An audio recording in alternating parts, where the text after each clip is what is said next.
Press reporter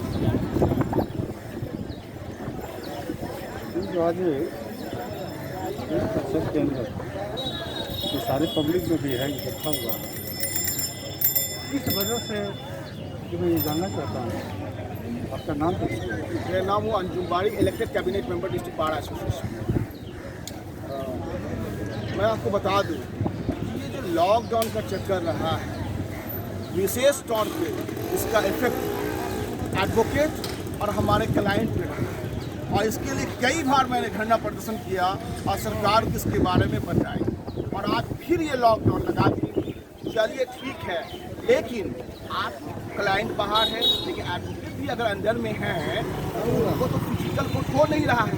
physical court में जहाँ 100 जो है केसेस होते थे और ऑनलाइन केसेस 20 से 25 होते, और जानते हैं आप बिहार में कितने बड़े केसेस। सबसे बड़ी बात है कि अभी आपको मैं बता दूं, वेस्ट बंगाल में जो है चल रहा है अभी इलेक्शन, वहाँ कोरोना भाग गया है। लाखों की 4-5 लाख की संख्या में नरेंद्र मोदी जी वहाँ भाषण देते हैं और ओपन रहता है उनका मास्क, और वहाँ से कोरोना भाग गया है। फिर ममता बनर्जी 4-5 लाख की भीड़ में जो है भाषण देती हैं, वहाँ से कोरोना भाग गया है। हिंदुस्तान में जितने भी जगह जो है इलेक्शन हो रहा है, वहाँ से कोरोना भाग गया है। और मैं बता दूँ ये जो कर रहे हैं सरकार हमारी एकदम गलत कर रहे हैं, क्योंकि ये कोरोना काल जो 1 साल तक का रहा है, इसमें मैं आपको बता दूं ऐसे ऐसे केसेस आए हैं कि आपको इंजेक्शन लगा हुआ है, उस पर आप वर्क नहीं कर सकते हैं। जबरन लोग जो है जमीन का जो हेरा फेरी कर रहा है। और आपको बता दूं कि जरूरी है कोर्ट का खुला रहना। ठीक है कि आप क्लाइंट को अंदर नहीं आने देते हैं, कहाँ का इंसाफ है कि फिजिकल नहीं हो रहा है और कोरोना हो रहा है। मैं आपको बता दूं पूरी सुरक्षा यहाँ है। जज साहब जो हम लोग के 20 फीट जो है दूरी में रहते हैं, सब व्यवस्था होने के नाते मॉल खुला हुआ है, सिनेमा हॉल खुला हुआ है, रेस्टोरेंट खुला हुआ है, हर चीज़ खुला हुआ है। लेकिन लगता है कि हर जगह से कोरोना यहीं आ गया है। तो मैं अपील करना चाहता हूँ सरकार से कि जल्द से जल्द ये जो लॉकडाउन लगाया गया है पर्टिकुलरली कोर्ट में, जो इंसाफ का जगह है, और इसको कोर्ट का जो है कुछ टर्म को लगा करके यहाँ से जो है हम लोग को जो है फ्री होना चाहिए कि फिजिकल कोर्ट हो जल्द से जल्द। अन्यथा आने वाले समय में, आज हमारी मीटिंग है, आने वाले समय में हम बाध्य होंगे धरना प्रदर्शन करने के लिए। मेरा तो कहना है या तो कोर्ट सामने बंद कर दिया जाए।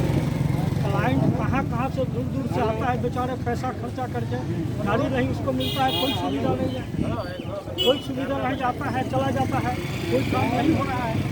मेरा तो यही मत है कि सारा कोर्ट में बंद कर, साफे बंद कर दीजिए कि कोई परेशानी नहीं। आज से टोटल बिहार का व्यवहार न्यायालय और उससे नीचे के न्यायालय सभी वर्चुअल कर दिया गया है। मुझे ये समझ में बात नहीं आती है कि ये न्यायिक व्यवस्था ई पार्लियामेंट कमेटी के अधीन क्यों चली गई। ये सवाल है हमारा न्यायिक व्यवस्था से। ई पार्लियामेंट्री कमेटी बनाई गई और ई पार्लियामेंट्री कमेटी के तहत वर्चुअल कोर्ट चलाने की पूरी व्यवस्था की जा रही है। जो आम जनता, जो ये आवाम देख रहे हैं, यहाँ कोई सोशल डिस्टेंसिंग नहीं है। सवाल ये खड़ा होता है कि यहाँ सोशल डिस्टेंसिंग नहीं है और हमारे गृह मंत्री, जिसको कानून पालन कराना है महामारी के अधीन, और हमारे गृह मंत्री रैली करते हैं और वहाँ भी कोई सोशल डिस्टेंसिंग नहीं रहता है और स्वयं वो मास्क नहीं लगाते हैं। तो जब वो स्वयं मास्क नहीं लगाते हैं और रैली करते हैं, तो ये देश का जो गृह मंत्री है, देश का जो प्रधानमंत्री है, देश की सत्ता जिसके हाथ में, वो कानून का पालन नहीं करेगा, तो क्या ये आवाम से उम्मीद रखते हैं कि ये कानून का पालन करेंगे?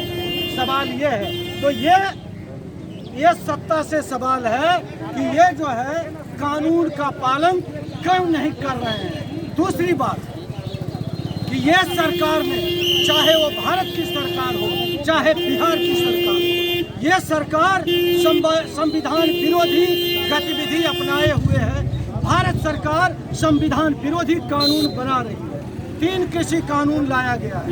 तीनों कृषि कानून लाने के अधिकार राज्य को है कृषि के मामले में, न कि केंद्र को है।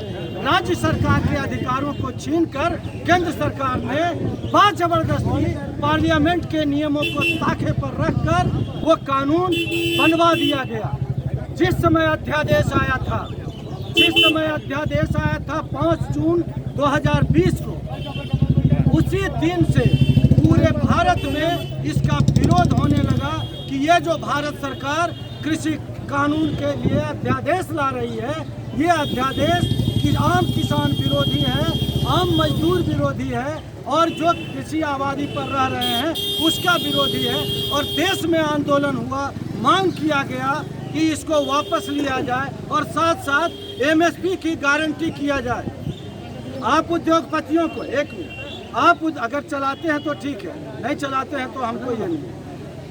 आपने उद्योगपतियों के लिए मैक्सिमम रिटेल प्राइस रखा है और किसान अगर मिनिमम सपोर्ट प्राइस समर्थन मूल्य मांग रहा है तो यह सरकार जो कारपोरेट घरानों की एजेंसी कर रही है, अदानी अंबानी की एजेंसी कर रही है, यह सरकार किसान के हित में ना होकर के अदानी अंबानी के हित में खड़ा होकर के ये सारे आवाम को गुलाम बनाने के लिए ये बैठी हुई है। इसलिए आज जो ये वर्चुअल का फैसला लिया गया है, इसका हम लोग पूरे तरह से विरोध करते हैं और माननीय उच्चतम न्यायालय से हम मांग करते हैं, अधिवक्ता संघर्ष मोर्चा के बैनर के तले, कि आप वर्चुअल नहीं फिजिकल चलाइए। यहाँ कोरोना के नाम पर लोगों को गुमराह मत कीजिए। कोरोना के नाम पर न्यायिक व्यवस्था, प्रशासनिक व्यवस्था ठप करने की जो आपने नीति अपनाई है, इसको खत्म कीजिए और आप जो जन विरोधी नीति अपना रहे हैं इसे जनता के पक्ष में वापस लीजिए। ये हम लोगों का डिमांड है।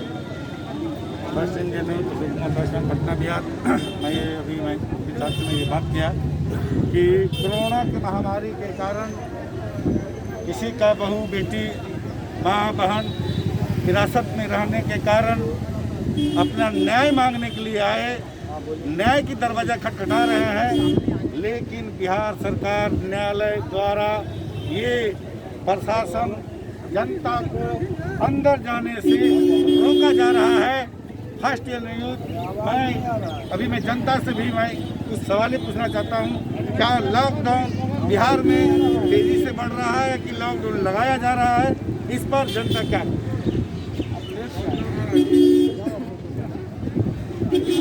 गलत है। मेरा लड़का 2 महीने से जेल में है, न्यायालय में दौड़ रहा